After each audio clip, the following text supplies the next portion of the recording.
On Redwood Road, this is northbound as you're approaching 2100 South.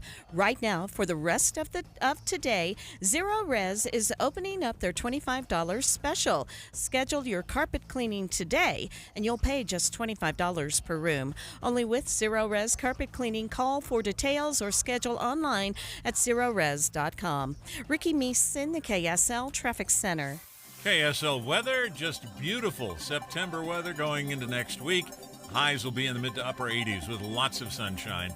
And right now, 82 degrees and sunny at KSL News Radio, 102.7 FM, 1160 AM, and KSLNewsRadio.com. Your all-day companion for news. Inside Sources. Inside Sources. America's voice of reason. Boyd Matheson on Utah's home for elevated conversation. Inside Sources on KSL News Radio. The headline yesterday, former Vice President Mike Pence delivered a campaign speech in New Hampshire that asked a very important question in American politics, particularly as it relates to the Republican Party. He asked the question, will the Republican Party be led by a movement conservative or by a populist? And he, in the words of Ronald Reagan, said, it's time to choose. Let's begin.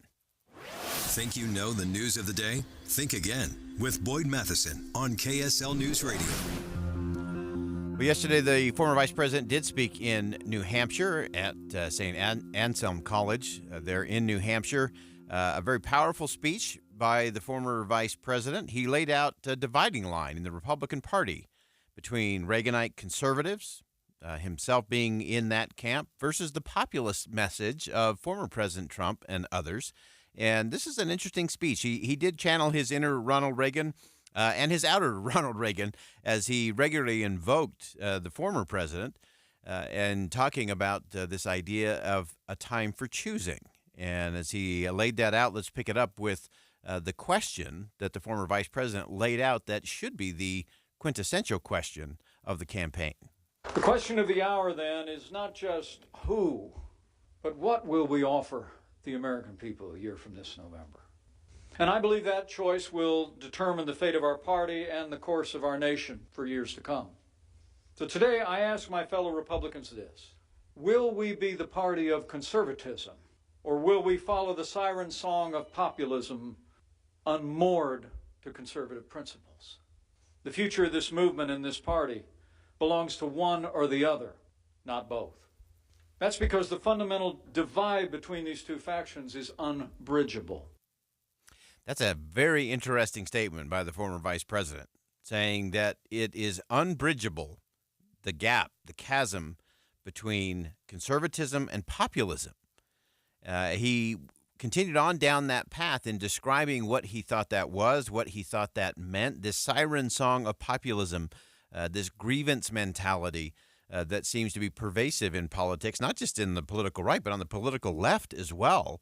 And said it is unbridgeable. And so that's an interesting thing for a primary candidate to be laying out.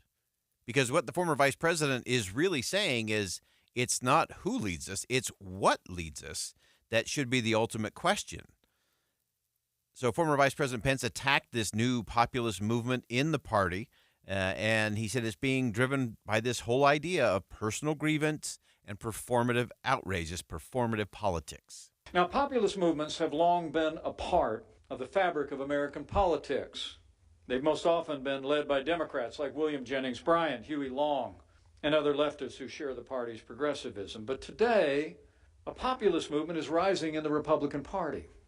The growing faction would substitute our faith in limited government and traditional values with an agenda stitched together by little else than personal grievances and performative outrage.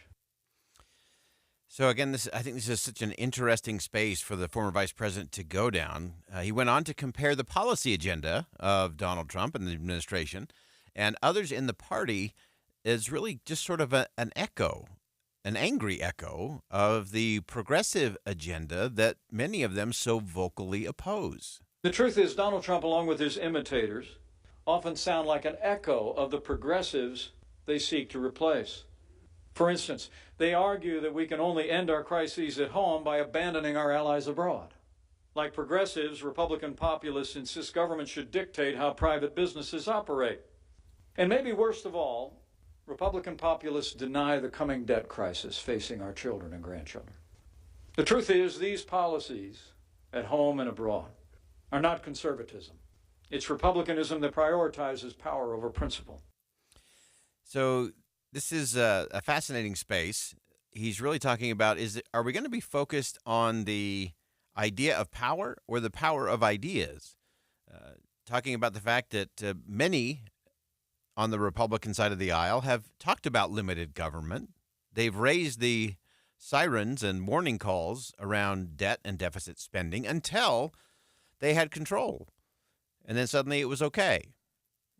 And that's going to be an interesting challenge for the former vice president to navigate, being part of that administration. Again, $8 trillion in additional debt added to the national debt during that administration. Part of that, of course, during COVID. So you could shave a few trillion off, but not much. So that's part of the problem and part of the challenge. In a warning to his party, Mike Pence said that if Republicans give way to populism rather than conservatism, their relevance as a party may well be over. Conservatives believe in the American people. We believe in economic freedom and limited government. We trust the American people to guide the course of their own lives. And because we trust the American people, we know we can be honest with you. I submit to you, if we abandon that trust and that confidence in the American people, if we cease to be champions of our Constitution and all the principles enshrined in it, our party's relevancy will be confined to the history books. It may live on in some populist fashion, but then it will truly be, in a cruel twist, Republican in name only. Often some get accused of being rhinos, Republican in name only. And I find it pretty poignant that the former vice president saying, look, if we abandon conservatism, true conservative principles, not populist principles, it will be Republican in name only. That is a stinging rebuke of where the Republican Party is today. I actually think the former vice president got that line absolutely right. It is so easy to chase the siren song of populism.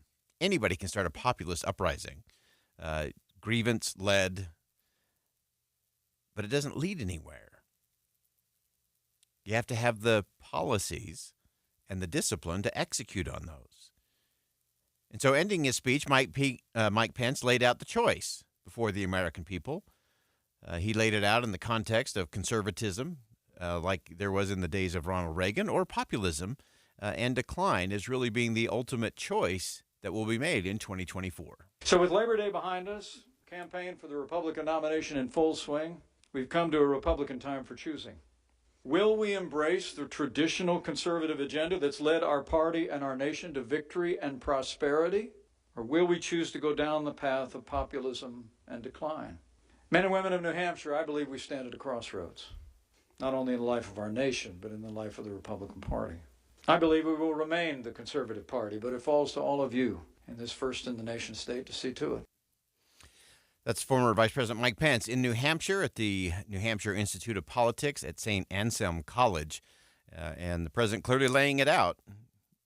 Republican voters face a choice between conservative principles and the rising populist movement within the party.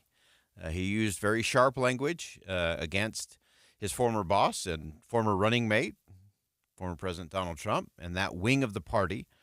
He accused that wing of the party of totally succumbing to a populist movement of grievance, substituting limited government and traditional values for an agenda that sounded like they were watching out for the little guy, but really further invested in the swamp, in cronyism, and in a lot of things that are the very heart of the problem in our nation's capital.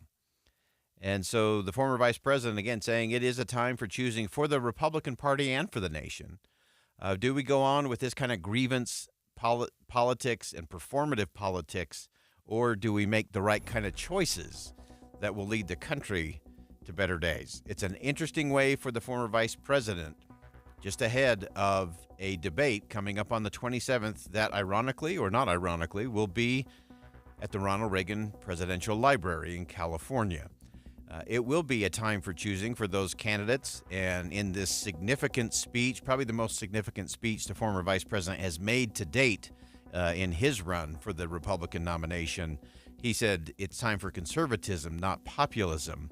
We'll see if the Republican voters think he's choosing right.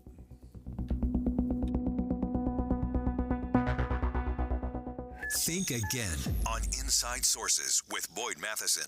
Well, that was BYU did not move the ball. underwhelming. The Cougs will punt it away. This week, the Cougars try to pick up the pace against Southern Utah. Listen for our extended pregame coverage Saturday starting at 9 and kickoff at 1 on Utah's legacy home for the Cougars, KSL News Radio. This just in. With the huge response we received from our Labor Day sale, we've decided to hold it over a few more days. So don't miss out on the biggest hot tub and swim spa Labor Day sale at Backyards of America and Hot Tub Factory Outlet.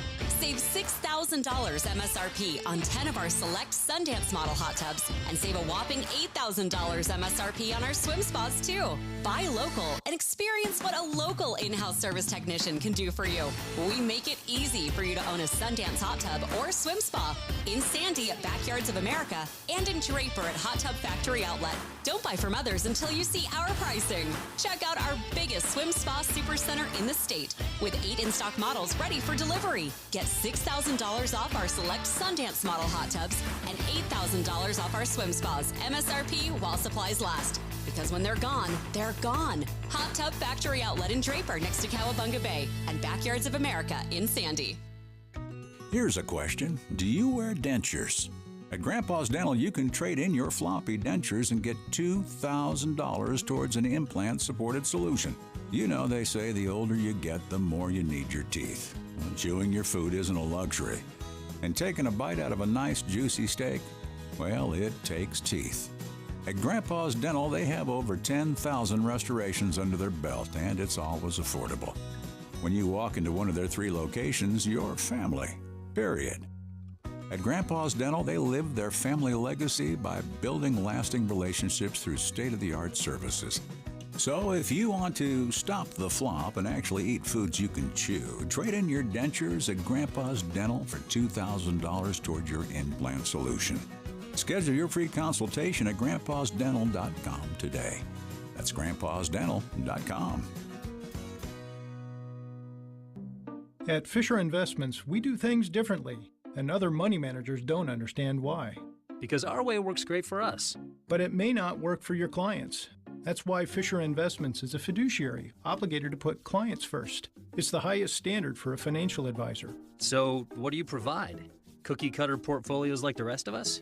No cookie-cutter portfolios here. Fisher Investments tailors portfolios to meet each client's goals and needs. But you do sell investments that earn you high commissions, right?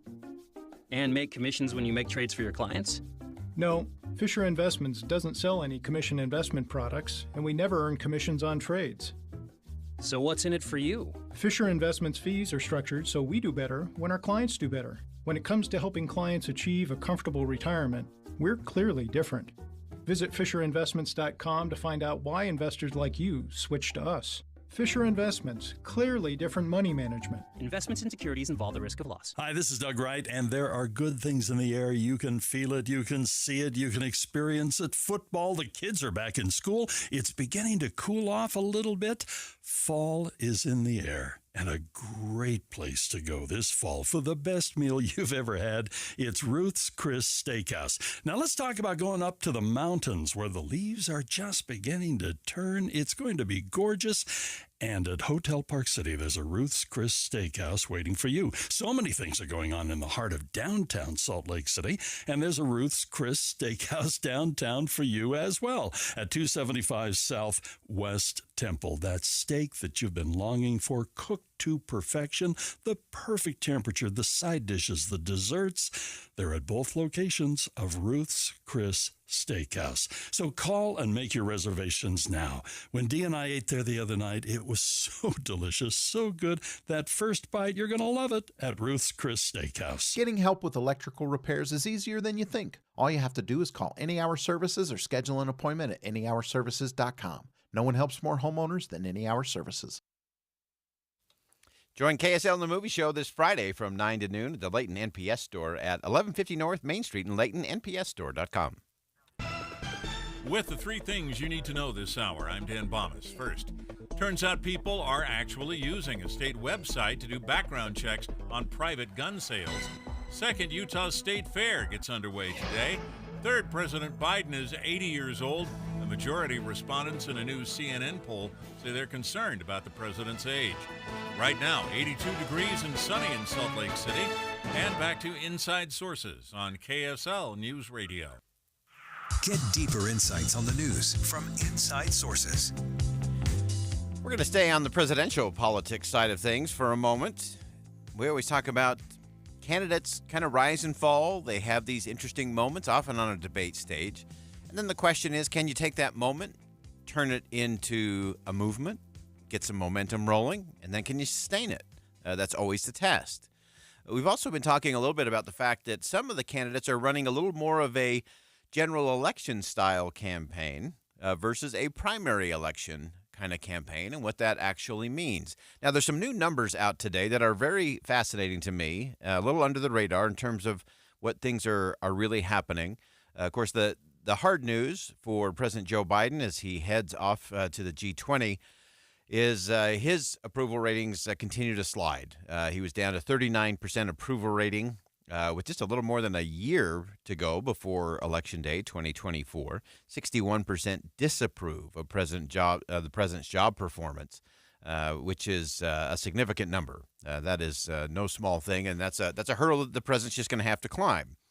We've also been talking, of course, about questions about his age. There are many on the Democratic side of the aisle who will ultimately nominate him as the nominee for the Democrats again, that they are concerned about that and wonder if he should step aside for someone else. Now, in the midst of all of that, of course, we've been keeping our eye on the Republican primaries. And while the national polls, the former president continues to be far and away ahead, as you look at polls in Iowa, New Hampshire, South Carolina, Nevada, those are all very important things, and those seem to be tightening a little. The former president still clearly ahead polling-wise. But again, this is always about organization on the ground. And here's an interesting moment. We know that Nikki Haley had a very good debate night. She looked good on a number of issues. We'll talk about those in just a second.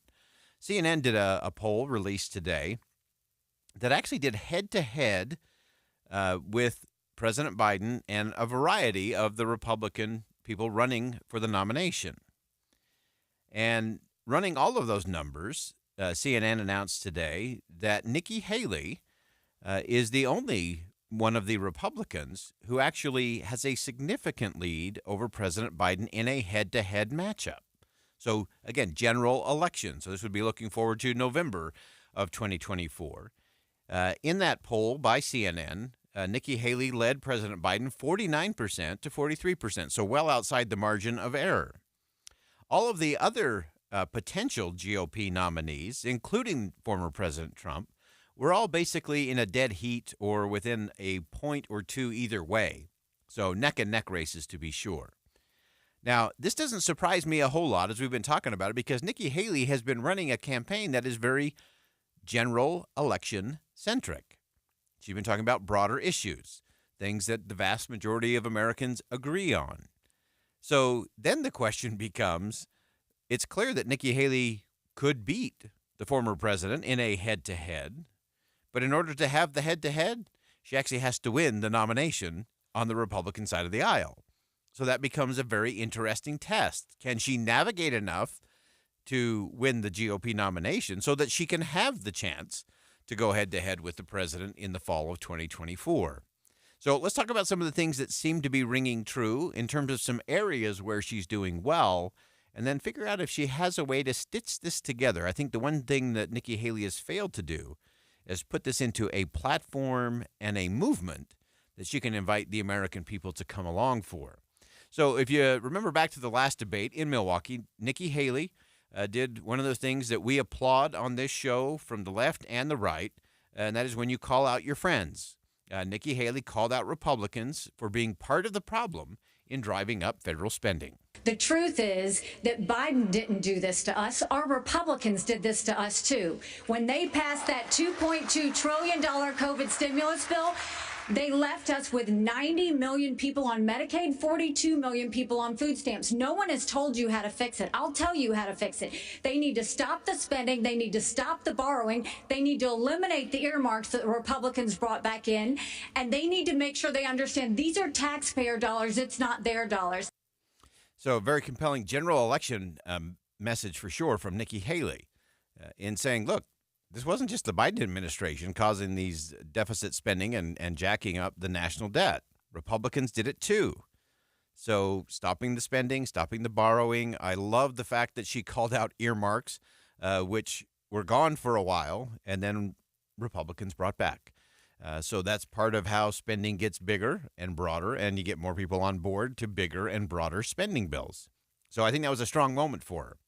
She also gave a very powerful answer in Milwaukee on the issue of abortion, a different way of framing the conversation. Let's find consensus. Can't we all agree that we should ban late-term abortions? Can't we all agree that we should encourage adoptions? Can't we all agree that doctors and nurses who don't believe in abortion shouldn't have to perform them? Can't we all agree that contraception should be available? And can't we all agree that we are not going to put a woman in jail or give her the death penalty if she gets an abortion? Let's treat this like a respectful issue that it is and humanize the situation and stop demonizing the situation. I thought that was a great answer by Nikki Haley. And again, it's clearly resonated. And again, she's gotten this nice bump in the poll. And I think now that she is being seen as someone who could go head to head with President Biden, I think this gives her another window to take even one step further. She also continued to dominate on the foreign policy issues, clearly her wheelhouse and her strength. She, of course, took on Vivek Ramaswamy on his position relating to Ukraine. Ukraine is the first line of defense for us. And the problem that Vivek doesn't understand is he wants to hand Ukraine to Russia. He wants to let China eat Taiwan. He wants to go and stop funding Israel. You don't do that to friends. Putin has said once Russia takes Ukraine, Poland and the Baltics are next. That's a world war. We're trying to prevent war. Look at what Putin did today. He killed Prigozhin. When I was at the UN, the Russian ambassador suddenly died. This guy is a murderer, and you are choosing a murderer over a pro-American country. So those were all moments for Nikki Haley. So she has this moment now, and now the question is, what does she do with it? I think you will see a big bump in her fundraising.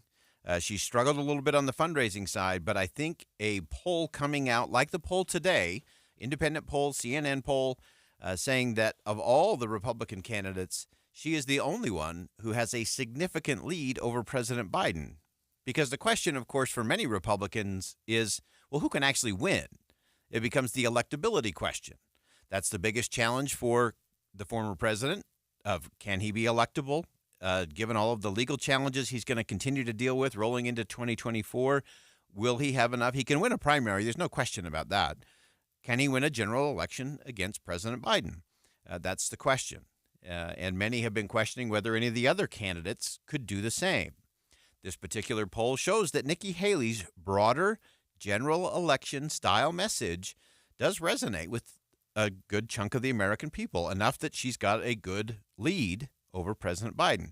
The rest of the field, again, they're all right around the same numbers, pretty neck and neck with President Biden. Vice President Pence and Senator Tim Scott both were slightly ahead of the president, 46 to 44%. Everyone else was about dead even in that space. So, interesting thing for Nikki Haley. Can she now take this moment? She's going to get a fundraising bump, no question about that. Can she turn this into a sustainable movement, stitching these messages together in a way that it becomes a movement that she can invite Republicans first, because she has to win the nomination to be able to do anything in the fall of 2024. Can she stitch that story together? And that will be the big test for her. So this is her moment. We'll see if she turns it into a movement. And now we'll step aside for some bottom of the hour news. Don't go anywhere. Much more Inside Sources coming up next on KSL News Radio.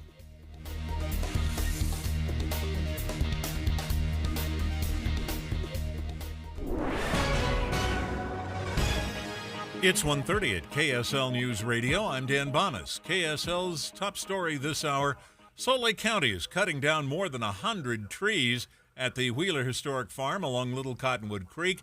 That has some onlookers horrified, but the county says it's necessary for flood safety. KSL News Radio's Eric Cabrera has more. Salt Lake County Flood Control released a map of the trees needing removal, with 4 zones and approximately 133 trees in total. Liz Solis with Salt Lake County Parks and Recreation says, unfortunately, due to the nature of the dam embankment and their recent assessment requires the removal. Solis ensures the plan also involves planting new trees in the area and that both the safety of the people and the property are the priority. You can find a full plan of that tree removal project at slco.org. The 2023 Utah State Fair kicks off today with music and rides and prizes and art and rodeos and lots of vendor booths take over the fair park and the Days of 47 Arena downtown for 11 days. The fair runs until September 17th. Our top national story this hour from ABC News. In San Antonio, a couple authorities say were kidnapped yesterday at gunpoint from their home, are safe, reunited with their family. The alleged perpetrators in custody. Police Sergeant Washington Moscoso says there was a massive police response. Once they had that initial information, they contacted our detectives and our special victims unit. Our detectives immediately they made the location and immediately started talking to witnesses, developing leads, following up on those leads.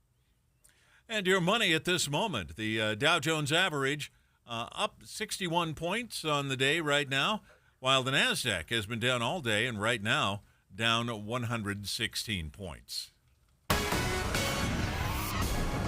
Our KSL weather, just sunshine for the next several days. That's coming up.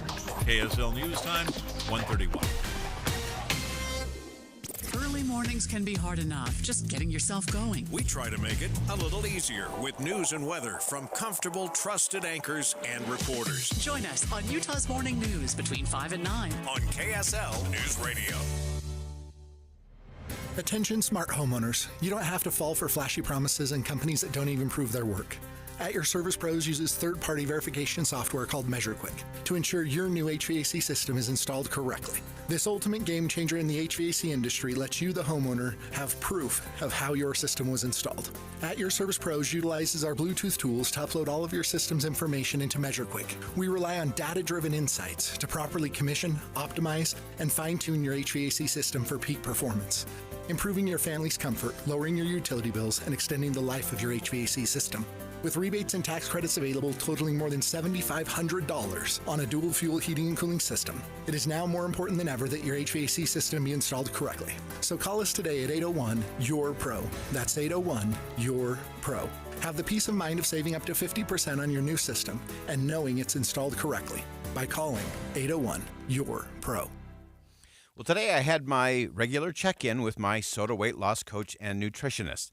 I'm almost 2 years into this whole program now. It is amazing to me. 37 pounds down in the first 90 days, cruising along. I'm exactly at the same spot. 37 pounds down, almost 2 years into this whole process. But in meeting with my coach and nutritionist today, we always talk about strategies. What are we doing at the high level, making sure we're getting the right nutrients, the right energy and fuel to the body? And then do we have the right tactics to deal with all of the things that happen on a day-to-day basis? It's a powerful process. It is science. It works. It's coaching. It's a support system. It changes your emotional approach to eating. It also makes sure that your body knows what it needs and gets it when it needs it, so you can be functioning at your very best. You heard me say it before. When it comes to your SOTA weight loss journey, there's no time to lose, only time to win. So check it out at SOTA Weight Loss, state-of-the-art, SOTAweightloss.com.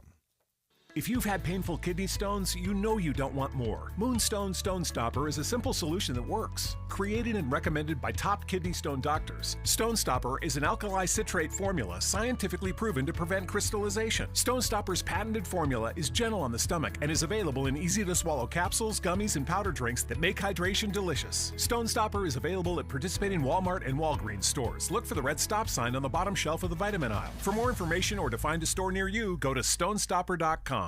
Imagine how inconvenient your life would be without power. No lights, no refrigeration, no heating or cooling, and no electronics.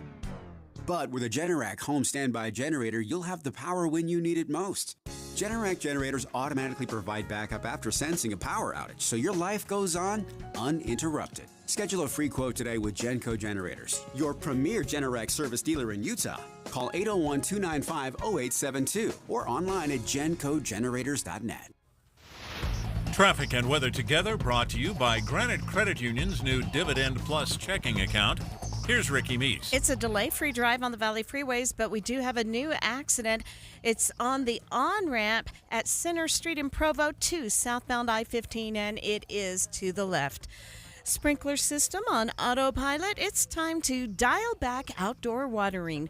For more ways to save water, visit Jordan Valley Water Conservancy District at jvwcd.org/conservation. Ricky Meese in the KSL Traffic Center. KSL weather, beautiful September weather going into next week.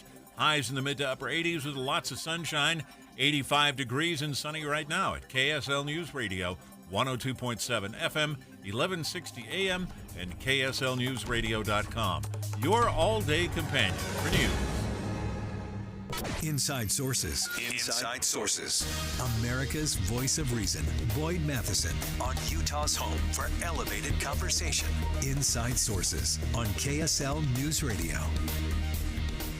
Secretary of State Antony Blinken made a surprise trip to Kyiv yesterday, announcing some additional aid to Ukraine. Of course, the Senate's getting back in session, and there's lots of issues around President Biden's request for additional aid for Ukraine. We want to break all of that down. Laura Kelly joins us, foreign policy reporter for The Hill. And Laura, welcome to the show.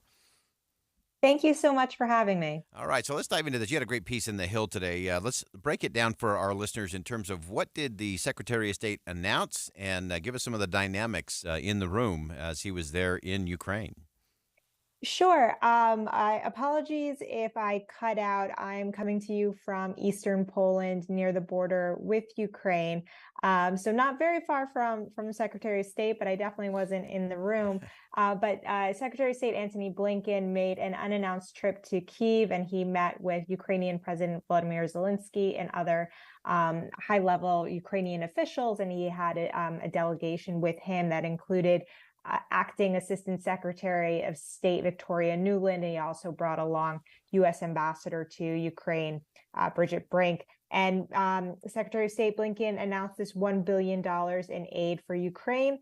The majority of that funding is going to be military and security assistance, but it also included economic assistance and humanitarian assistance. Yeah, so important to have all of those components in there. I also thought this was an important trip for the Secretary of State, especially in light of some of the changes there in Ukraine. President Zelensky naming a new defense minister. I thought that was important. And to have the U.S. in right behind that seems to be a show of support of, hey, the Zelensky administration is moving in the right direction. Yes, I was in a conference in Tbilisi, Georgia over the weekend that had a lot of people who are generally stalwart supporters of Ukraine. And I asked them about, what does it mean that President Zelensky has dismissed the defense minister and dismissed him over corruption scandals in the ministry? And supporters of Ukraine are going to be supportive. And what they tried to put forward was that Zelensky taking action on this is really about being committed to that anti-corruption effort and to accountability, but also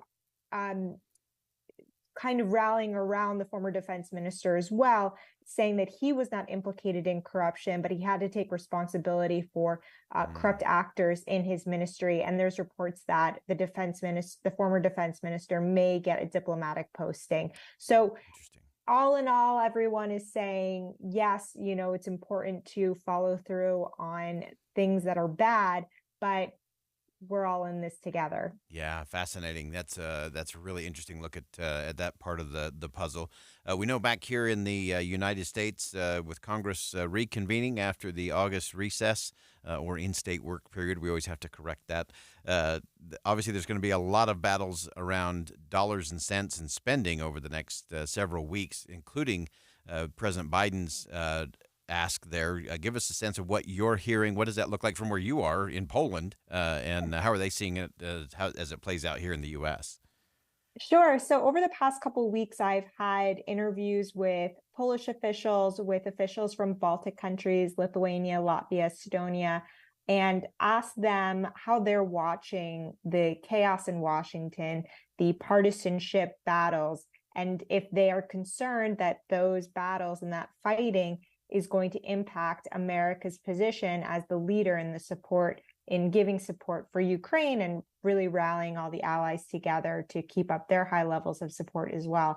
And they are worried. They're not worried so much to say as of America's commitment to what they view as the right fight, but just that all of this infighting, all of this chaos will just be a distraction and won't allow them to be the leaders that these countries want the U.S. to be. So that's what I'm hearing in Europe.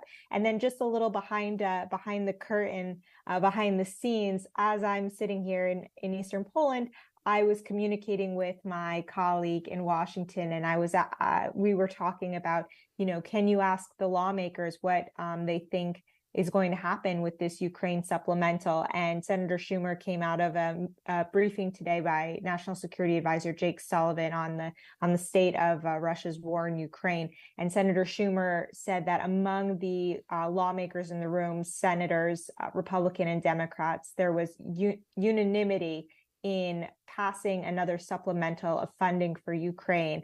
But what happens after he says that is lawmakers have a difference of opinion on where they want that supplemental to be passed in what form. And I think there's also a question of how much money it will be. President Biden has asked for $24 billion. We've seen senators increase that, go beyond what the president has requested in the past, but it's unclear if they'll do that this time. That's so interesting. And one of the things that I wanted to go back to that you mentioned is how is this playing in Europe? Again, some of this chaos here at home, which is part of the sausage making, I think, in terms of approving that kind of spending. But give us a sense from a European perspective in terms of what the U.S. is doing or how we're getting there, and how does that impact the rest of the allies and the rest of the support of Europe as it relates to Ukraine?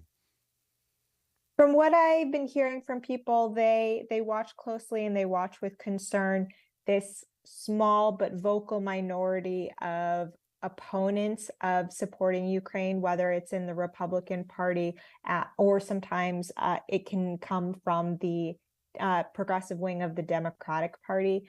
But generally, the feeling is that the U.S. needs to be there and the U.S. needs to be the leader, so much so that when I ask, well, what would you do if the U.S. wasn't there? They won't tell me on the record what they would do if the U.S. wasn't there. They just say, we believe that the U.S. will be there. This is the right fight. This is, the U.S. is on the right side of history. They are the leaders and their support is strong. So I just take that as a signal of how much importance they do put on the U.S. being in this leadership role. And it's kind of pretty moving to hear that. Yeah, and it's so important that that we understand what that really means. I mean, that is no small thing for the United States presence and support, and that people trust that again, in light of places like Afghanistan and so on, where people say, well, is the U.S. really going to be there in the end? I think this is one more area where if we can shore up that trust on the front end, it makes the back end a whole lot easier. Before I let you go, Laura, and I appreciate you staying up late. I know it's late in Poland at the moment. We appreciate that. Give us something else. You have so many great under-the-radar pieces of this. Anything else you're watching that we should be keeping our eye on as this moves forward over the next couple of weeks? Sure. I'll add, well, again, just kind of talking about what it means for America being in Europe. President Biden did commit, I think it's about 20,000 additional troops to Europe, somewhere around that number since last year. He made this commitment at the Madrid summit in NATO. And I was in Estonia, and there's about 600 U.S. troops in Estonia, up from what was like about 35, something to that effect. And the day that I went, the U.S. was putting on display a HIMAR for Estonians to come. The kids could climb around the HIMAR. This is the long-range rocket system that was sent to Ukraine that kind of became the game changer on the battlefield. So it has this celebrity status. And I talked to Estonians about what it meant for them to have Americans there. And they were so appreciative. And they just immediately go back to their own history, which is only from their parents or their grandparents that were living under Soviet occupation, and the horribleness that they endured, extrajudicial killings, murders, being deported to Siberia, those kind of things. So they look at the U.S. troops as helping them guard the front line against Russian President Vladimir Putin, expanding into them and bringing them under occupation again. So it was really, really moving to be there. Oh, that is very powerful. I'm going to sneak in one last question because you're giving us too many good things, Laura. Just real quickly, one of the criticisms or one of the challenges, it seems to be the kind of the slow roll nature, which obviously a fight in Congress slows everything down, and the ability to give Ukraine not just the things to do this very incremental, very slow counteroffensive, kind of one line of mines and trenches at a time, but having that deep strike capability. So not just fighting the war, but having a chance to win it and punch through. Are you getting any angst or any sense in terms of where people are in terms of, hey, give us what we need to win, not just to survive? When I was at this conference over the weekend, and the conference, interestingly enough, was called Defeating Putinism. It was put on by the McCain Institute and the Bush Institute. And former ambassador to Ukraine, William Taylor, was there, and he sat on a panel, and he said, Ukraine will get ATACMS, which are these long-range missile systems that the U.S. has so far held back over concern of how far they can reach, maybe into Russia. The U.S. has tried to strike this balance, giving Ukraine the things that it needs to defend its territory, to push out Russia's forces from its territory, but kind of draw a line about striking inside of Russia so as not to, what they say, escalate to an unfortunate place. But again, Ambassador Taylor seemed to suggest that the administration was moving closer to this decision, but I haven't heard anything else really on that. A lot of it, especially with Congress, even though a lot of Congress members do support sending ATACMS, it's a decision by the White House. It's a decision by the Pentagon on whether the U.S. can spare those kind of munitions. And as they look to this new funding bill, it's the balance between what does the Department of Defense have in their own stockpiles to send to Ukraine, and what can the defense industry make up, get on the production line and get out the door to Ukraine. And that sometimes is what creates the bottleneck of supplies to Ukraine. Fantastic reporting, wonderful insight. As always, Laura Kelly, foreign policy reporter for The Hill, joining us via Zoom from Poland tonight for you. Laura, thank you so much for making time. Spectacular insight. We appreciate your reporting on this and for sharing that with us today. Well, thank you so much. It was great talking with you. All right, again, that's Laura Kelly from The Hill. It is great insight, very important. And the point that she made around this feeling in Europe about the importance of American leadership. We can't lose that in the tussle and fight over dollars and cents in Washington, D.C. We'll step aside for a quick break. More Inside Sources coming up next. Before you head to work, before you hit the gym, Keep going, that's it. before you make your way home, Bye. get a quick check on traffic and weather. PD on the scene at 8 South and West Temple. Highway 89 also really backed up. Listen every 10 minutes on the 9s, in your car at 102.7 FM, or tell Alexa, play KSL News Radio. You know, there are whodunits, and then there's Catch Me If You Can that is showing right now at Hale Center Theater. The other night, Dee and I had the chance to be there, and it is a remarkable production. You are left wondering what in the world is going on, who indeed did do it.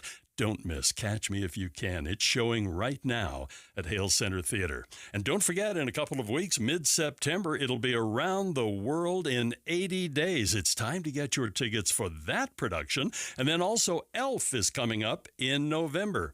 And believe it or not, it's not too early to get your tickets for A Christmas Carol at Hale Center Theater. Every year I get a call from the theater and they say, yeah, I know it's September, I know it's October, but we're getting sold out. Don't miss the opportunity to see this amazing production that you're going to love at Hale Center Theater. Get your tickets for everything right now at hct.org. Summer's coming to an end. Kids are going back to school, and it's time to get caught up on all those household chores you let fall by the wayside. Lucky for you, today only, Zero Res is opening up their $25 special. Schedule your carpet cleaning today, and you'll pay just $25 per room. If you're excited for cooler weather and cozy nights indoors, imagine how much better it will be coming home to a clean and residue-free home.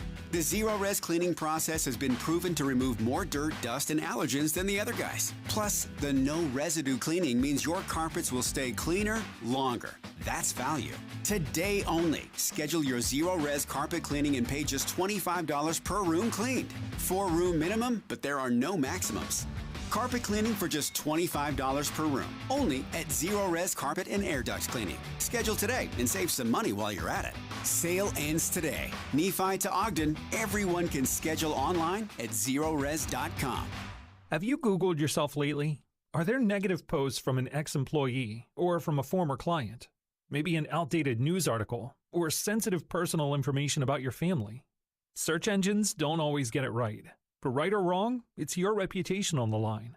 That's where Reputation Defender by Norton comes in. One of the most trusted names in online reputation repair, Reputation Defender has been fixing people's search results for over 15 years. Their cutting-edge approaches help you to wipe away unwanted information in your search results. They also promote the good stuff so that it rises to the top, helping you put your best foot forward. Your good name is too valuable to leave to the whims of a Google algorithm. Take control with Reputation Defender. You can start by getting your free reputation report card at reputationdefender.com or call 800-401-6681 to speak to an expert. That's 800-401-6681. Join KSL and be part of the movement that's creating a culture that's smart about mental health. Come to the American Foundation for Suicide Prevention's Out of the Darkness Walk. Join us Saturday morning, September 9th at Veterans Memorial Park in West Jordan as we walk to fight suicide. Funds raised support research, education, advocacy in support of those affected by suicide. Together we can save lives. Join us as we walk out of the darkness together. Hear elevated conversation on crucial issues. Boyd Matheson on Inside Sources. When we talk about things that bring the country together or bring both sides of the aisle together, very interesting that those who are associated with the nation's former presidents seem to be united in their worry about the direction of the nation. Today, 13 presidential libraries released a rare joint statement warning of our fragile democracy and encouraging that pluralism, respectful dialogue, and a commitment to our nation's founding principles and having trust in our institutions. Very interesting. 13 presidential libraries were on board with this statement, but I want to back up before we dive into that specific statement that they issued today. During an interview just back in June, former President Obama warned of some of the anti-democratic ideas that seem to be seeping into American life, not just on the right or the left, but into the American experience. A strand of anti-democratic sentiment that I don't think it's something that is unique to one party. I think there is a less tolerance for ideas that don't suit us. It's sort of the habits of a free and open exchange of ideas, and the idea that we all agree to the rules of the game, and even if the outcomes aren't always the ones we like, we still abide by those rules. I think that's weakened since I left office, and we're going to need to strengthen them again. The former president went on to say that the survival of our institutions depends on we the people. I do believe that democracy will win if we fight for it. Democracy is not self-executing. It depends on the engagement of citizens. Our existing democratic institutions are creaky, and we're going to have to reform them. So as you look at how we do that, what is it that's going to bring us back together? Again, 13 presidential centers focused on what we need to do as a nation, what we need to do as citizens. The statement begins, the unalienable rights of life, liberty, and the pursuit of happiness as stated in the Declaration of Independence are principles that bind us together as Americans. They've enabled the United States to strive toward a more perfect union, even when we have not always lived up to those ideals. As a diverse nation of people with different backgrounds and beliefs, democracy holds us together. We're a country rooted in the rule of law, where the protection of the rights of all people is paramount. At the same time, we live among our fellow citizens, underscoring the importance of compassion, tolerance, pluralism, and respect for others. It goes on to say that they represent a wide range of views across the breadth of different issues. They recognize that these views can exist peaceably, side by side, when rooted in the principles of democracy. And then I love this part. Again, this is from 13 different presidential centers. Debate and disagreement are central features in a healthy democracy. Civility and respect in political discourse, whether in an election year or otherwise, are essential. Now, I want to go back to a conversation that I had not too long ago with former D.C. Circuit Judge Thomas Griffith on KSL TV's Sunday edition. He explained this idea of civic charity that binds us all together. Well, it's a long established idea. It's deep in the American DNA. It goes back to the Massachusetts Bay Colony. And they founded their colony on this concept of civic charity, this idea that we're not just in it for ourselves. We're here to build a community, a society that's bound together. Lincoln's phrase was with bonds of affection. So it's an old idea. It's part of the American DNA.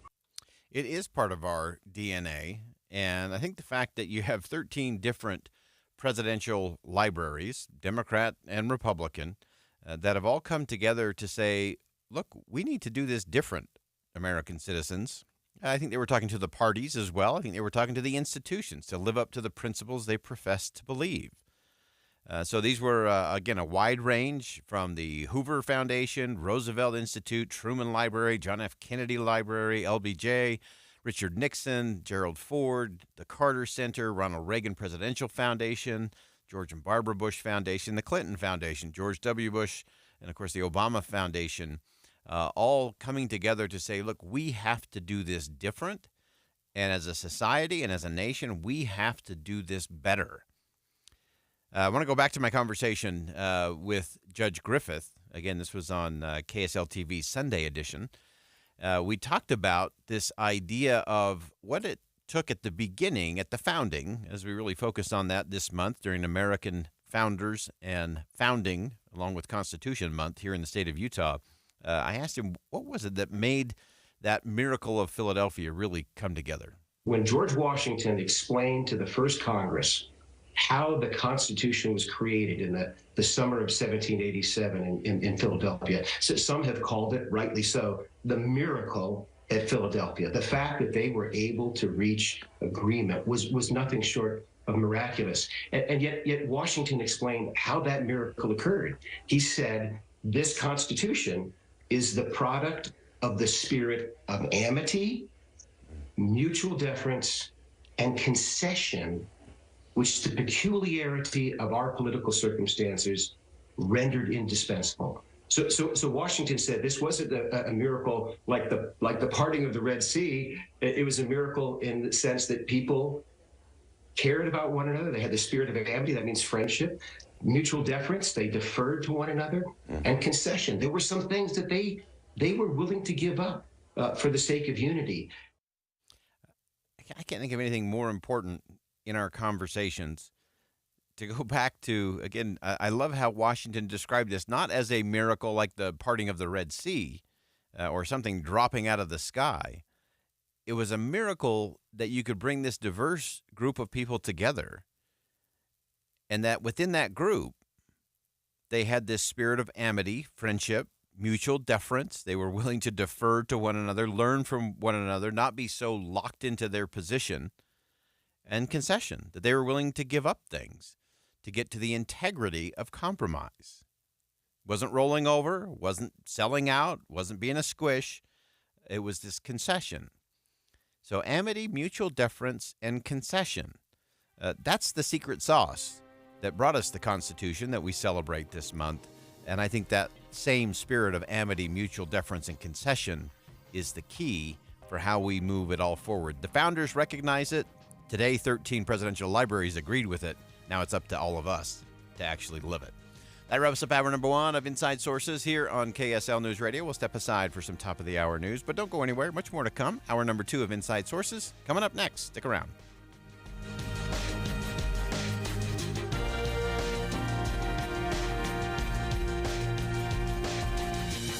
KSL FM Midvale, KSL Salt Lake City. Listen on the KSL News Radio app and in your car at 102.7 FM. KSL News Radio, your all-day companion for news. It's 2 o'clock at KSL News Radio. I'm Dan Bomas. KSL's top story this hour, Becky Edwards says she'll support Celeste Malloy for Congress in the 2nd Congressional District. Voters should recognize the historic nature of potentially having a representative from southern Utah in Washington, D.C. Edwards conceded the race in the Republican primary last night. Will Edwards run for another office in the future? I think we'll take everything day by day, but I love those supporters, and I'm deeply appreciative for all the people who were involved and even the folks who were supporting other candidates. Edwards tells Utah's Morning News she plans to remain active politically in various ways moving forward. Updating a story we first told you about yesterday, turns out the driver, believed to be impersonating a police officer on the roads of Salt Lake City, had no idea this was happening. KSL News Radio's Becky Bruce explains it's a case of let the buyer beware. When someone called police to report the black Dodge Charger with flashing red and blue lights on it yesterday, Salt Lake City officials put out a warning to other drivers to watch out and reminded people that if someone's trying to pull you over and it doesn't look legit, you can always call 911. Police say the owner of that car contacted them. She'd recently bought the car and had no idea those fog lights included red and blue lenses controlled by an app. Police say a friend spotted a news report about the flashing lights and sent it to the owner, and she has since removed the lights. Our top national story this hour from ABC News. Danny Masterson, the actor who starred in That 70s Show, has been sentenced to 30 years to life in prison. NBC News reports he was convicted of raping 2 women more than 2 decades ago. He was accused by 3 women who were all members of the Church of Scientology. He was convicted in 2 of those cases, but not the 3rd. Your money at this moment, the Dow Jones average has been up for most of the day, 57 points up right now, while the NASDAQ has been down for most of the day, now down 123 points. We have sunshine and beautiful skies just ahead for the next several days. That's next. KSL News Time, 2:02. What do you need to hear in the morning to feel ready for the day? Important news that happened overnight, the traffic you'll hit on the roads. You'll be ready for your day with us. Join Utah's Morning News 5 to 9 on KSL News Radio. Hi, this is Doug Wright here with another experiment you can try at home regarding water. You can take 4 bags of water softener salt, lift 3 of the bags with one hand and 1 bag with your other hand. Yeah, I know. Now, if you're like most people, you'll probably find that 3 bags of salt weigh about 3 times as much as the 1 bag of salt. And that's an important thing to bear in mind when you're shopping for a water softener. You see, in our home, we have Kinetico, and the Kinetico water softeners are so well designed, they use only 1 bag of salt for every 3 bags that other water softeners use. Now, I can speak to this because we have had a Kinetico soft water system now in 2 different homes, and I'm not a fan of lifting those bags of salt. This is just one of the many reasons you really should look into Kinetico. Their number is 801-576-8600 or go to softwaterutah.com. It's game time, and you're in the locker room ready to take the field. Suddenly, you notice a player you don't recognize. He's wearing your team's jersey, and he even knows your name, but you've never seen him before until now. Would you trust this stranger with your team's playbook? Because that's exactly how phishing scams work. The first quarter of 2022 saw the highest volume of phishing attacks ever recorded. Protect your business with the Les Olson Security Suite from Les Olson IT. Learn more about it at lesolson.com. At Intermountain Primary Children's Hospital, we made a bold promise to build the nation's model health system for children. Join us in realizing our vision for the future of pediatric care. So together, we can expand primary children's impact and ensure every child has access to the right care at the right place at the right time. For a century, Primary Children's has kept the child first and always. Help us continue to do so for the next 100 years. To get involved, visit primarypromise.org. Spend some time with the ones you love in one of the most unique dining experiences in Utah. Five All's Restaurant has 5 stars, 5 courses, and is a step back in time. Traffic and weather together, brought to you by Granite Credit Union's new Dividend Plus checking account. Here's Ricky Meese. We have a crash tying up traffic northbound I-15 near the Highway 89 Beck Street area. Even though they're getting it moved over to the right shoulder, it has caused some backups past Warm Springs Road. Right now, for the rest of today, Zero Res is opening up their $25 special. Schedule your carpet cleaning today, and you'll pay just $25 per room. Only with Zero Res Carpet Cleaning. Call for details or schedule online at zerores.com. Ricky Meese in the KSL Traffic Center. KSL weather looks like sunshine for the next several days with highs no warmer than 89 to 90 degrees. Right now, we're looking at 84 degrees under sunny skies at KSL News Radio, 102.7 FM, 1160 AM, and KSLNewsRadio.com. Your all-day companion for news. Inside Sources. Inside Sources. America's voice of reason.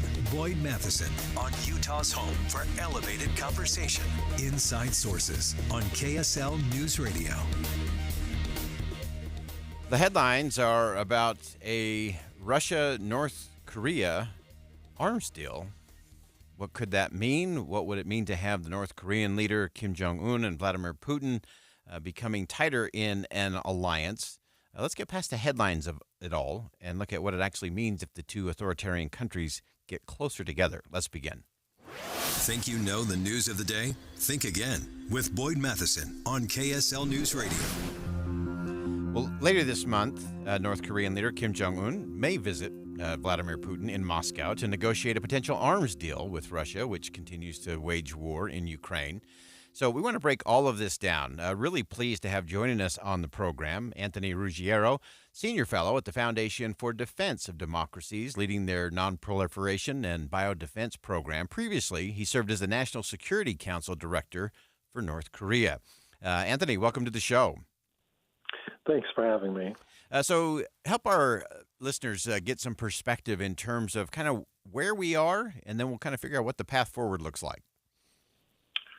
Yeah, I mean, North Korea and Russia have had a long relationship, decades-long relationship, and recently, because of Russia's invasion of Ukraine, North Korea has been helping them with exporting arms and related material to Russia. That has been going on for some time, at least back to November of last year, and now it looks like Kim, who has not really left North Korea since the beginning of the pandemic in 2020, is going to make his first, exit from the country into Russia to talk to Putin directly about the relationship. And so as you anticipate that, again, that's a significant move in and of itself, that he'll be leaving the country for the first time since the pandemic. Pretty reclusive regime there in North Korea. So the fact that he's leaving, that will clearly put him in the middle of the world stage. Which, again, probably has some pluses and minuses for him back at home. But what does that mean for us here in the U.S. as this kind of plays out on the international stage?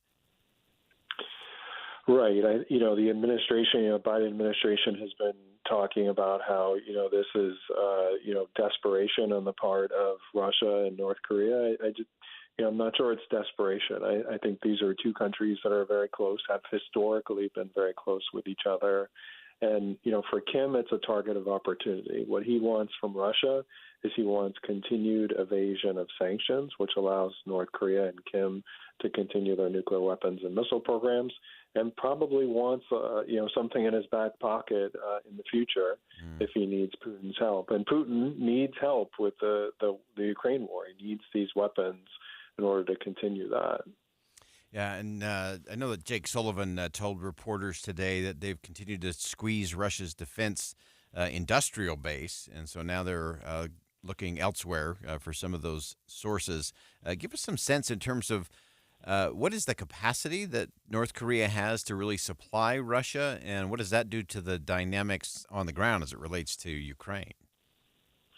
That's right. I mean, I think that North Korea has, a variety of weapon systems that they can offer, whether it's just artillery or ammunition. And, last month the Russian defense minister went to North Korea, which was an interesting trip in of itself.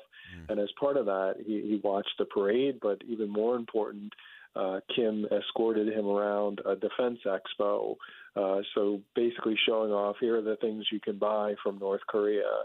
And you noted, Sullivan has talked about, and we talked about the desperation on either side, but, the administration's approach is really trying to, I've termed it, shame North Korea into stopping this transaction.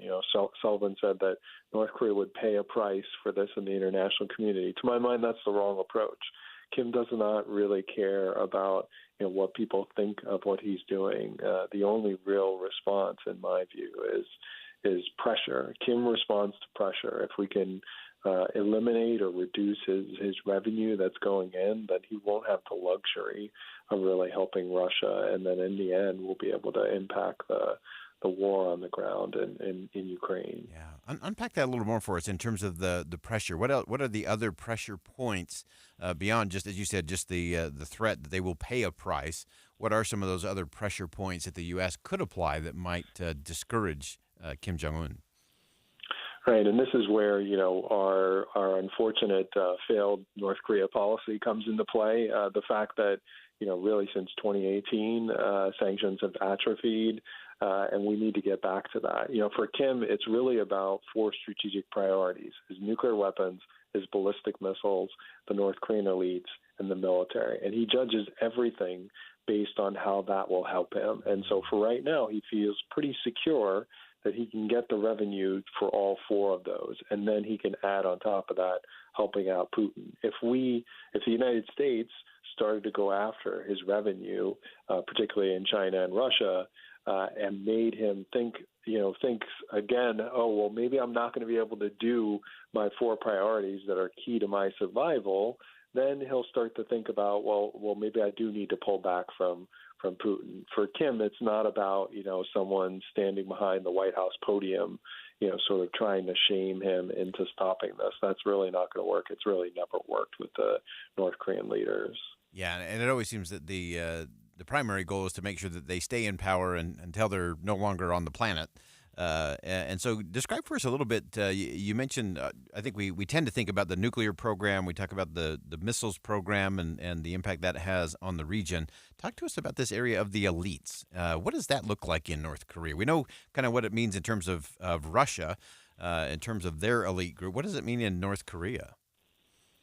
Right, and the North Koreans have different classes that they categorize people in, and the top class, the core class, or the elites is an easier way to say it, are people who support the regime, and part of that is because they're not subjected to what everyday North Korean citizens are subjected to in terms of the lack of food rations and the possibility of being sent to political prison camps. And if you're in the elites, it's sort of a two-way street. North Korea regime, including Kim, provides certain luxuries that others in the country do not have, and then in exchange, you support the regime itself. And so, that relies on Kim and his cronies really being able to have a free-flowing money going back and forth. They send overseas laborers, which they get hundreds of millions of dollars for. They sell coal, which they get millions of dollars for as well. And we all know about their cyber activities, which they get billions of dollars for. And all of those are the way they generate the revenue. And they're not using that revenue for the North Korean people. They are using that revenue in order to perpetuate this system that Kim has put, and his father and his grandfather have put in place. Yeah, and then final question for you, as it relates to both Russia and China, I think it's interesting that they have been really trying to flex their muscle around the world in interesting places, not just militarily, not just economically, even diplomatically. They've been leaning into different places in the Middle East and in Africa. What is this current round with Russia and North Korea? What is the message they're sending to the U.S.? And then, again, how do we respond, knowing that things might be a little different than maybe it was a few decades ago? Both countries, China and Russia have, voted for these UN sanctions that they're supposed to be implementing. And, what we've seen over the last few years is that, the secret that everyone didn't really talk about, but now we talk about openly, is that they are violating those sanctions very clearly. And part of the reason why, in particular, Chinese banks and at some level Russian banks and individuals and entities and companies can do this is because we have, the United States made a decision somewhere along the line that we would not implement our own sanctions. And, when we have done that, Chinese banks responded and actually started scrutinizing transactions and squeezing North Korea, because in the end, particularly with China, these banks want their access to the U.S. financial system. They're not going to choose North Korea over U.S. access to the U.S. financial system. Fantastic perspective. Anthony Ruggiero, Senior Fellow at the Foundation for Defense of Democracies. Again, such an important conversation. Anthony, thanks so much for joining us today. Thanks for having me. Great perspective there from Anthony, and a lot under the radar that we don't talk a lot about, but clearly what's going on between Russia and North Korea has clear impacts here at home and around the world. And we have to pay attention to the nuances of all of this. It's always a delicate dance on the international stage, but watching Vladimir Putin and Kim Jong-un do this dance together, I think has to be concerning to Ukraine, and it should be concerning to the rest of us as well.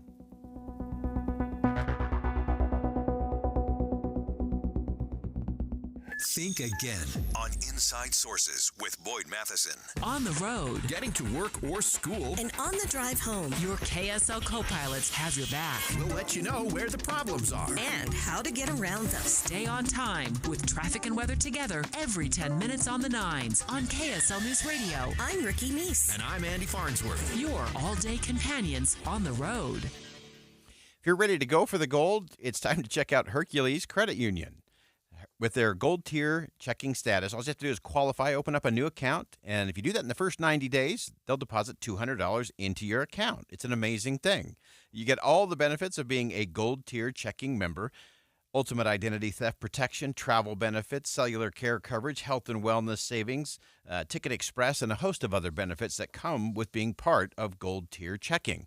Again, open a checking account at Hercules Credit Union. Qualify for gold tier checking status in the first 90 days. They deposit $200 into your account. That's just one of the many ways that Hercules Credit Union help you go for the gold. Check out their locations in Taylorsville, Harriman, Riverton, and Salt Lake City, or as always with our friends at Hercules, you can find them at HerculesCU.com. That's HerculesCU.com. I've worked hard to get where I am. I don't cut corners. I see opportunity and make the most of it. And I'm celebrating that success in style by heading to Jerry Seiner Cadillac to get the car I've been working for. They have new XT4, 5, and 6 models in stock and the area's largest selection of certified pre-owned vehicles. I've put in the work and I've earned the luxury that only comes with a Cadillac. If you have too, then it's time to visit Jerry Seiner and experience the Seiner difference. It takes a lot of patience to be an investor these days. Record high inflation, layoffs, record high debt leading to debt ceiling talks. But in the meantime, the market is looking ahead, reacting to what could happen next. You don't have to do this alone. I'm Jeff Jr. with Trajan Wealth, telling you to take advantage of the high interest rates while they're here. Regardless of what's going on in the world, there are winners and there are losers when it comes to what you put your money into now. Because of the high interest rates, you may qualify for an upfront bonus of up to 25% just for opening an account and guaranteed growth of up to 10% for your retirement income. This exists because of the high interest rates. Don't leave your money sitting in the bank earning nothing, or leave that 401k constantly fluctuating. Roll it over and open an account with Trajan Wealth. Call 801-899-7600 or visit TrajanWealth.com. Guarantees are based on the claims paying ability of the issuing insurance company. Any Hour Services free furnace sale is going on right now. If you haven't scheduled your free estimate yet, what are you waiting for? Call Any Hour Services today or schedule online at anyhourservices.com.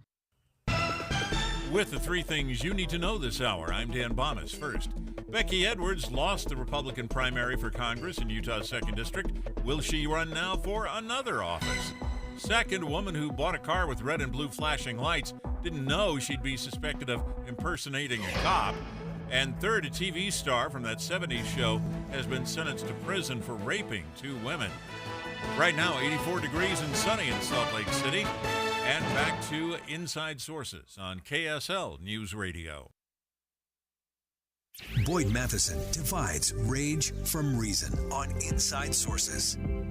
As we survey common challenges on everything from the South China Sea to critical and emerging technologies, the United States and Vietnam will chart out a vision for facing the 21st century together with an elevated and energized partnership.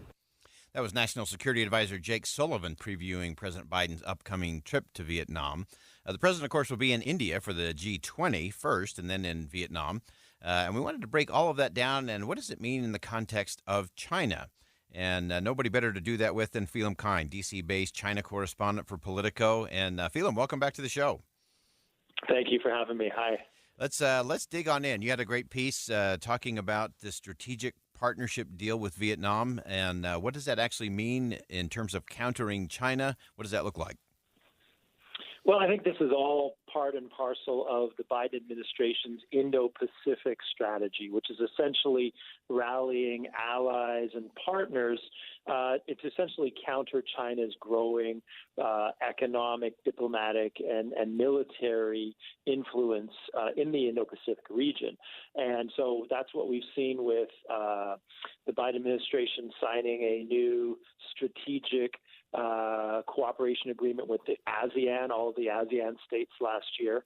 And I think, being able to do something likewise with Vietnam is, really demonstrative of the efforts that the Biden administration's taking to try to bring in any and all possible partners and allies in this. I mean, let's not forget that, Vietnam-U.S. relations were absolutely derailed by the Vietnam War. There was no diplomatic relations for 20 years until the U.S. opened an embassy in Hanoi in 1995.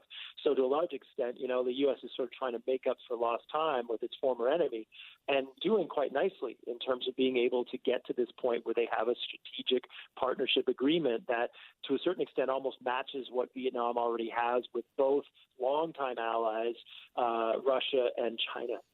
And let's dig into that just a little bit. We don't know all the details in terms of what is in that deal, but we know the focus, of course, is on the high-tech sector, semiconductor production. What else do we know?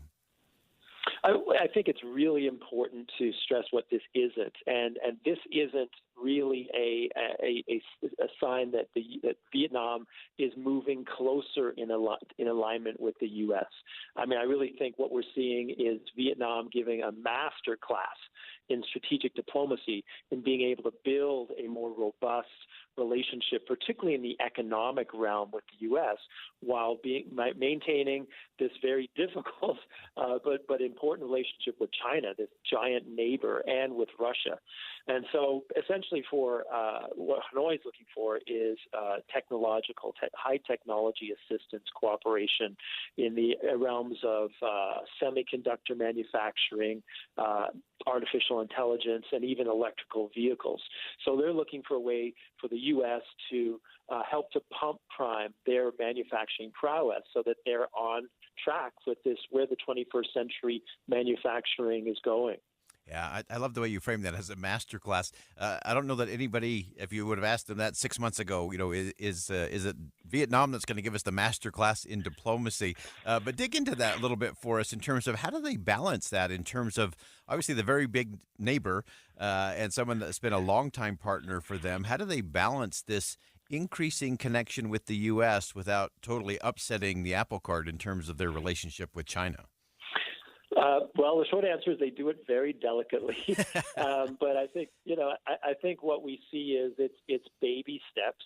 and I think it's done in close consultation with Beijing, so that they know, so that Beijing is clear on what it isn't, on what these, on what a deepening relationship with the U.S. what it isn't. And I mean, it's fascinating to think that you now have the U.S. Peace Corps is back in Vietnam, that you have U.S. carrier groups that make port calls in Vietnamese ports, but there is not a deepening or growing military relationship.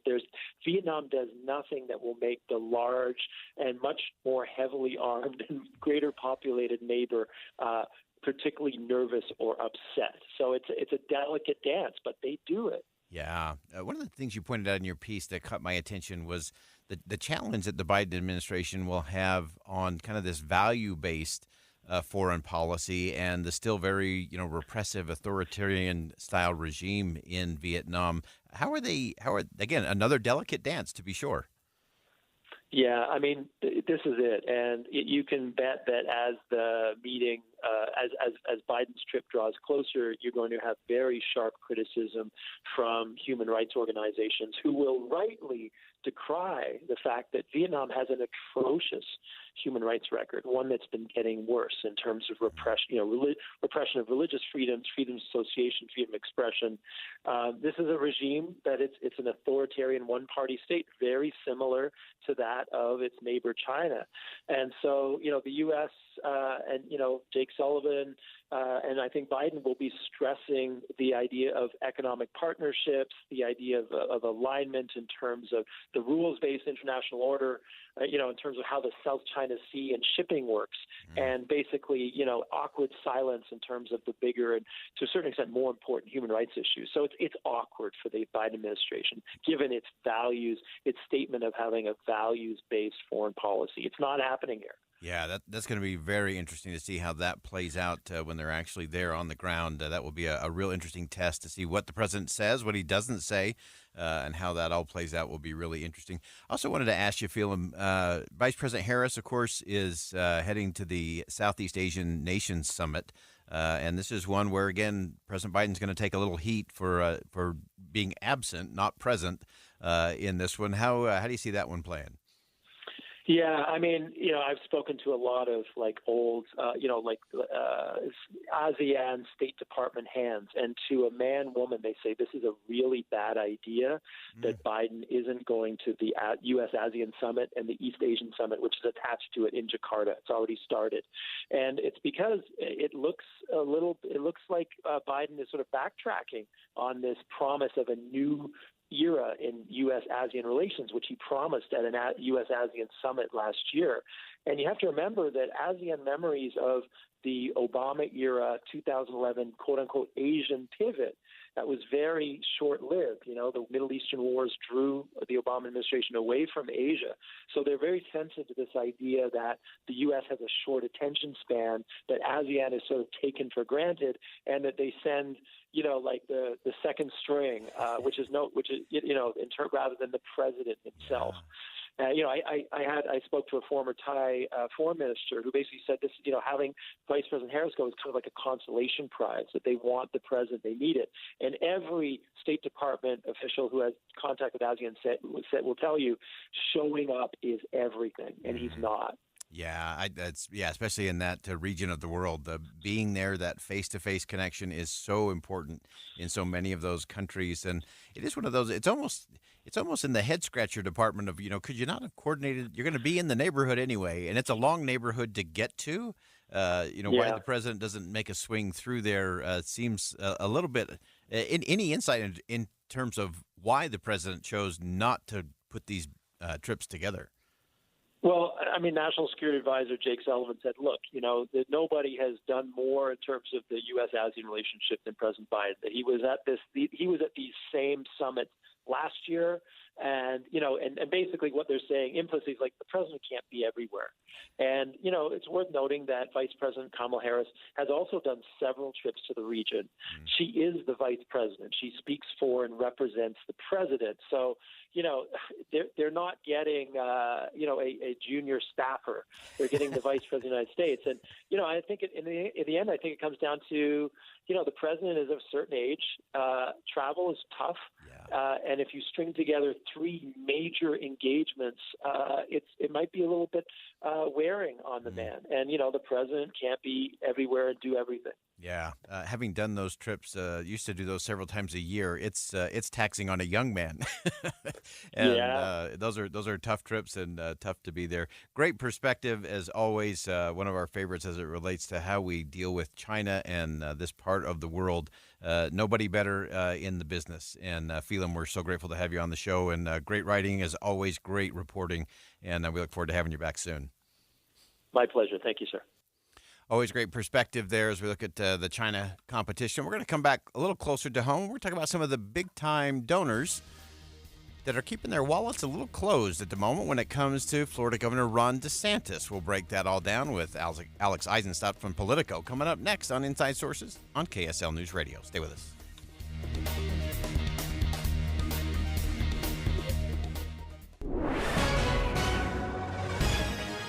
It's 2:30 at KSL News Radio. I'm Dan Bomas. KSL's top local story this hour. A Salt Lake City man accused of holding a woman hostage and sexually assaulting her in his tent for a week. KSL News Radio's Alexandria Bonilla has more. Police documents say 49-year-old Stacy Lane Mitchell, who also goes by the nickname Crazy, threatened the woman with a gun and held her captive in his tent. The tent was located around 700 West North Temple. Documents say he's accused of making her disguise herself when exiting the tent and threatening her if she tried to leave by telling her he kidnapped and murdered people before. Police say the woman was located by a friend and taken to a hospital. Mitchell is being held in the Salt Lake County Jail. Salt Lake County is cutting down over 100 trees at Wheeler Farm, citing flood safety. The trees run along Little Cottonwood Creek as part of the detention basin, which helps control high runoff. The county says this has to happen. They partnered with Tree Utah to plant new trees in surrounding areas. Our top national story this hour from ABC News. New regulations set to take place in November will require all new vehicles to be equipped with child alert systems. It's too late, though, for 24 children who have died in hot cars so far this year nationwide. Here's more from KSL News Radio's Heather Kelly. The organization Kids and Car Safety tells USA Today that car manufacturers should not be waiting for the new law to take effect. They say the technology already exists to install occupant detection systems. Until then, experts are reminding people to give themselves a visual reminder like a stuffed animal whenever they put kids in cars. Experts say even mild outdoor temperatures, such as we have today, can heat up a car to 100 degrees in less than 30 minutes. Your money at this moment, the Dow Jones average closed trading today 57 points up, but the NASDAQ was down 123 points, the S&P 500 down 14. And our KSL weather, just sunny skies ahead for the rest of the week. That's next. KSL News Time, 2:32. We have enough people running around Broadcast House at 4 in the morning to field a football team. Producers, reporters, the traffic team, and us. This is Tim and Amanda. Join us each morning from 5 to 9 on KSL News Radio.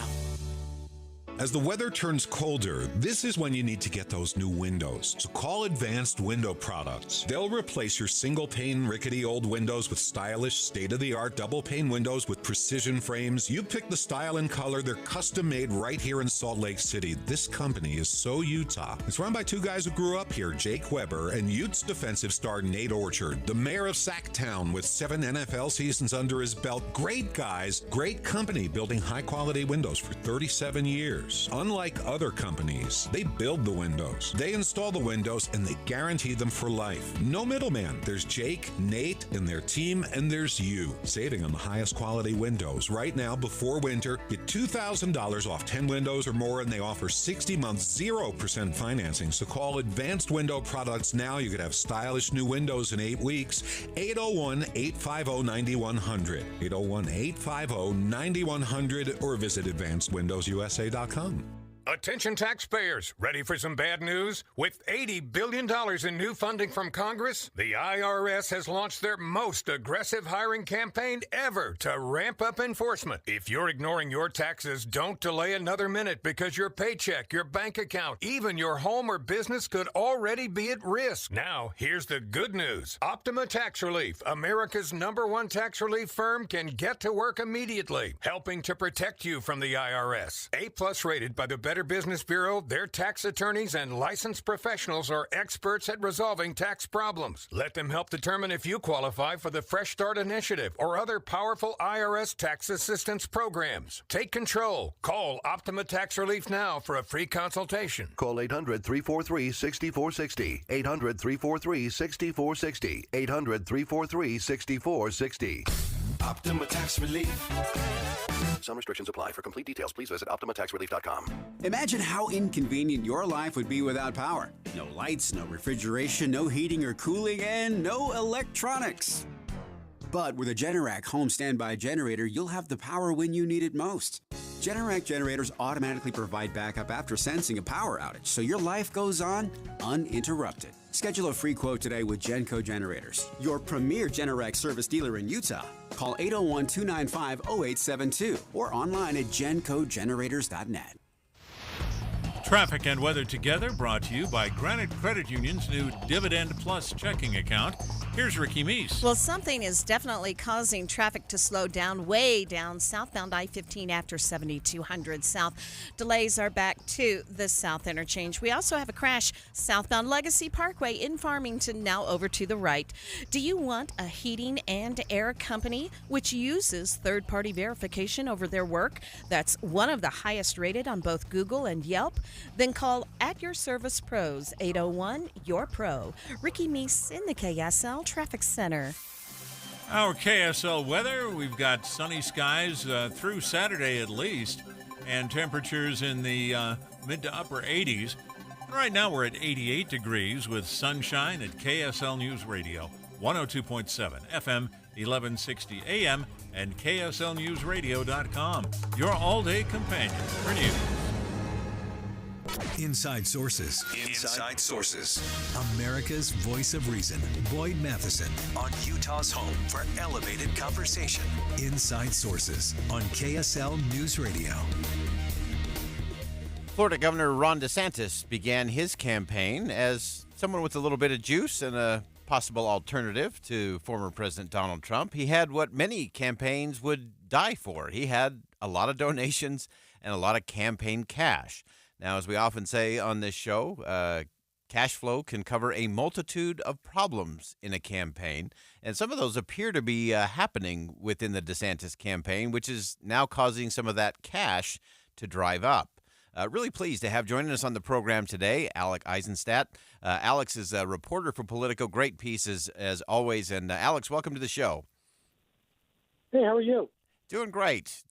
So give us a little bit of the breakdown. DeSantis clearly built a big network of donors, a lot of that coming through his gubernatorial campaigns. Give us the lay of the land. What has played out since Governor DeSantis announced, and where are they today?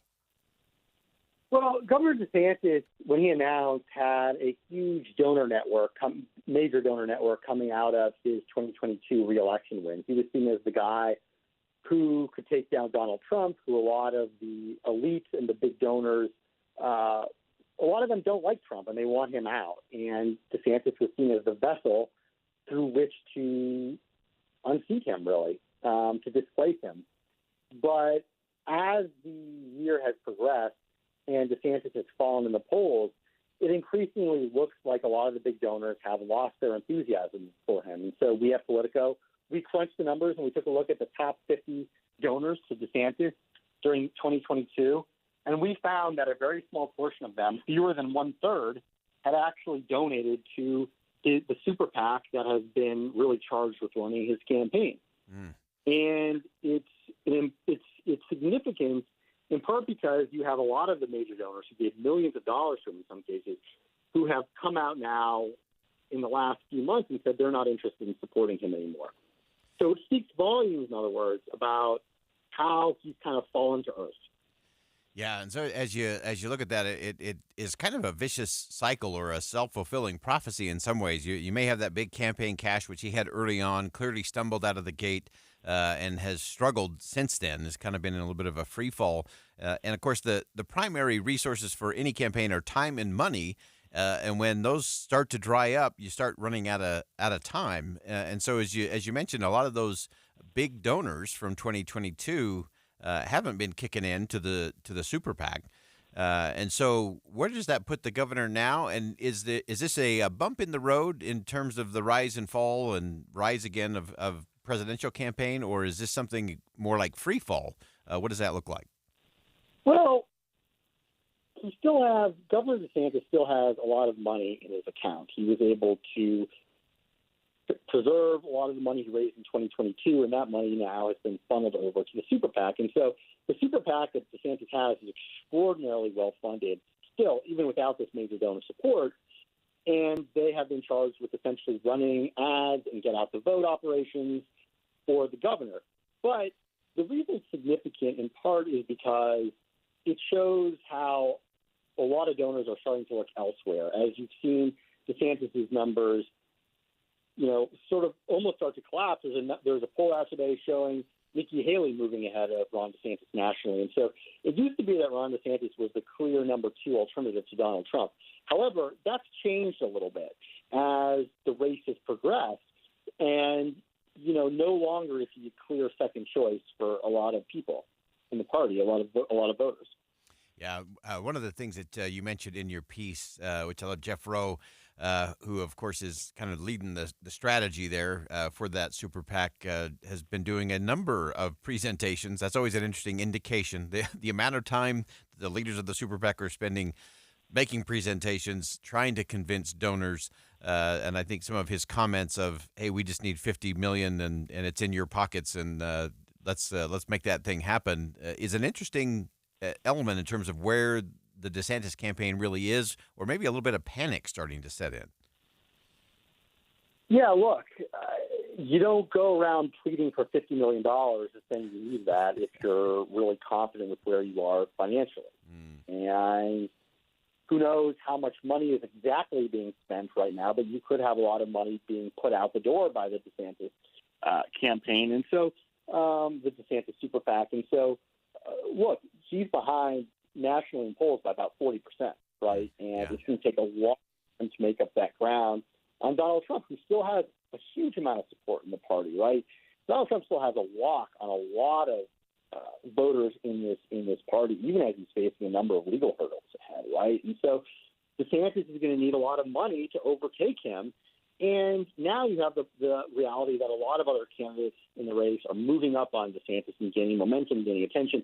Nikki Haley, as I previously mentioned, she's getting a lot of attention, partly because of her performance in the first debate, which was widely praised. Then you have Vivek Ramaswamy, who has also gotten a lot of attention, also in that first debate, where DeSantis was a little overshadowed by some of the other candidates. And so money doesn't mean everything in politics, but it means a lot still.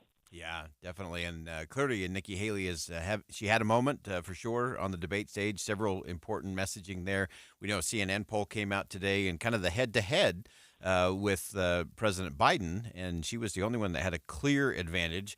I'm sure that's going to translate into some additional campaign dollars coming in. Probably some of those big money folks are going to take another look there.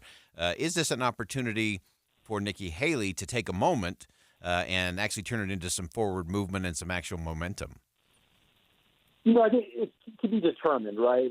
The question with Nikki Haley is, does she actually have a lot of grassroots support in the party, or is she sort of just the favorite of elites and donors? And that's the question that's always confronted her in this race a little bit, right? Now, one of the interesting things is I interviewed Bruce Rauner, the former Illinois governor, who was someone who gave nearly $1 million to Ron DeSantis during the 2022 campaign. He told me, look, I'm going for Nikki Haley here. So that's one example of a donor who is defecting from DeSantis to Nikki Haley.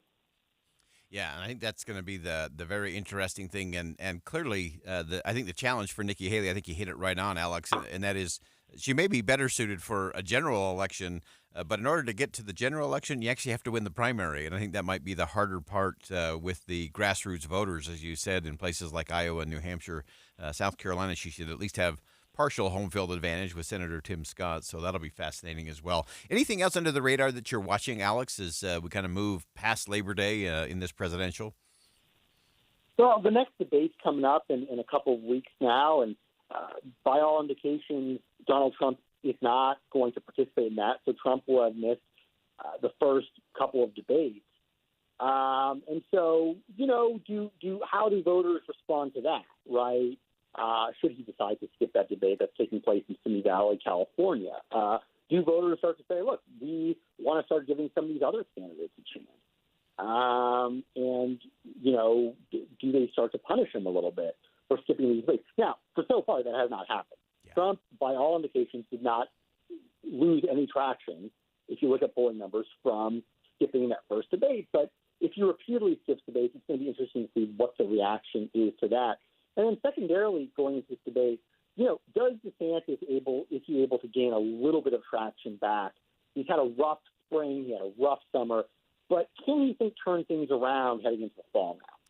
Yeah. Great insight as always, Alex Eisenstadt, reporter for Politico. Great piece in Politico today. Check that out at Politico.com. And Alex, thanks for making time for us today. Thank you, sir. All right, we'll step aside for one last commercial break. When we come back, we'll have some final thoughts, some important things for all of us to be thinking about. Stick around. We'll be right back on Inside Sources on KSL News Radio.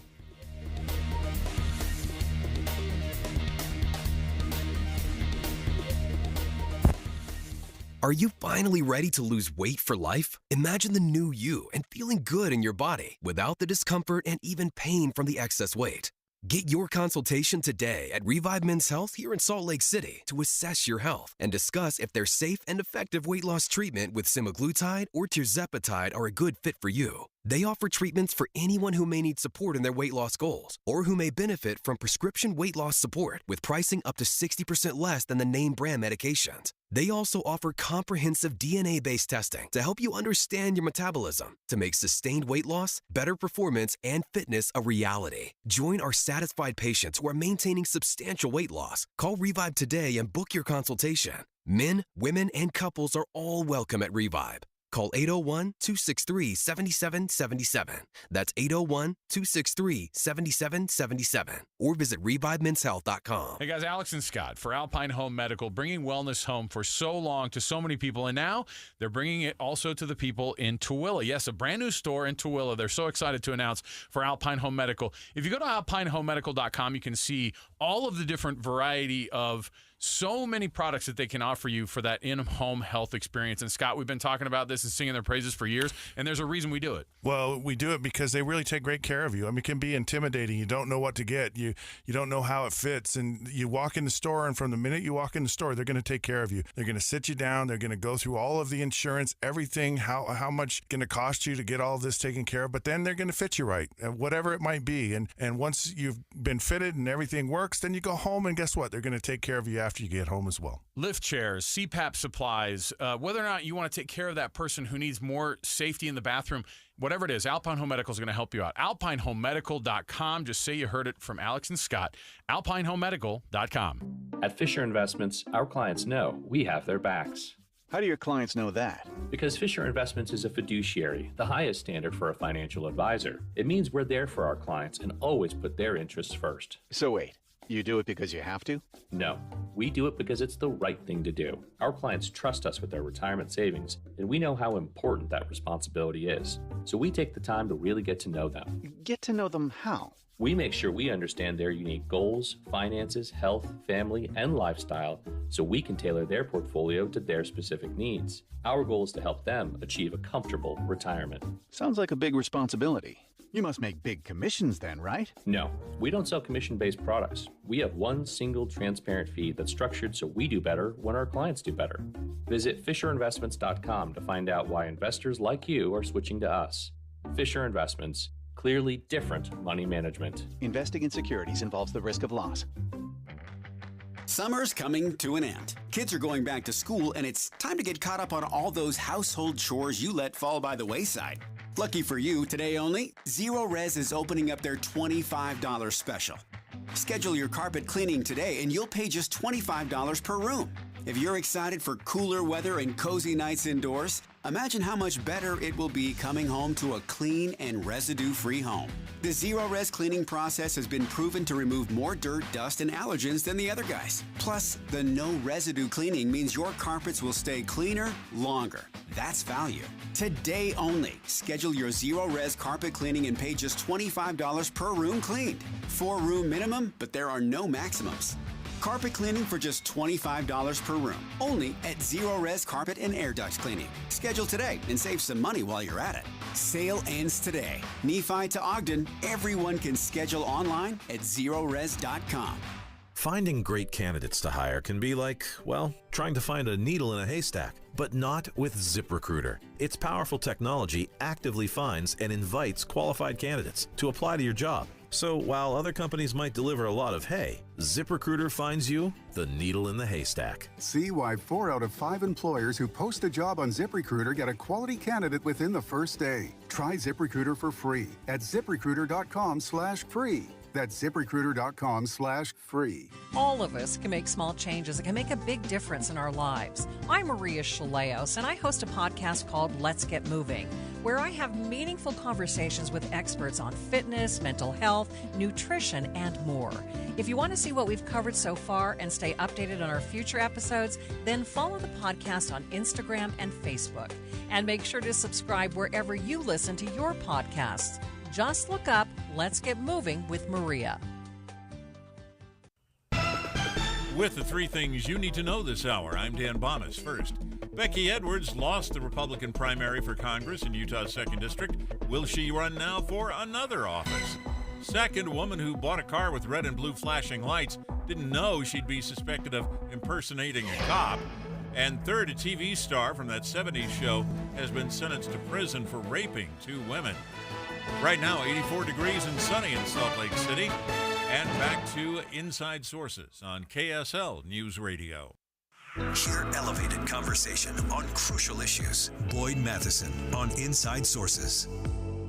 Welcome back to Inside Sources here on KSL News Radio. It's great to be with you today. As always, I am Boyd Matheson. And as we round out the show today, many of you know that I spent much of the day yesterday with Washington Post columnist George Will. He was here in the Beehive State. He and I had a fantastic conversation with the students up at Weber State University as part of Constitution Month, really, here in the state of Utah as we celebrate the founding, the founders, and the United States Constitution. And of all the things that I've heard George Will say over the years and all of the things that I've read, George is an amazing orator. He has inspired so many. His words in his twice weekly columns are just absolutely inspirational.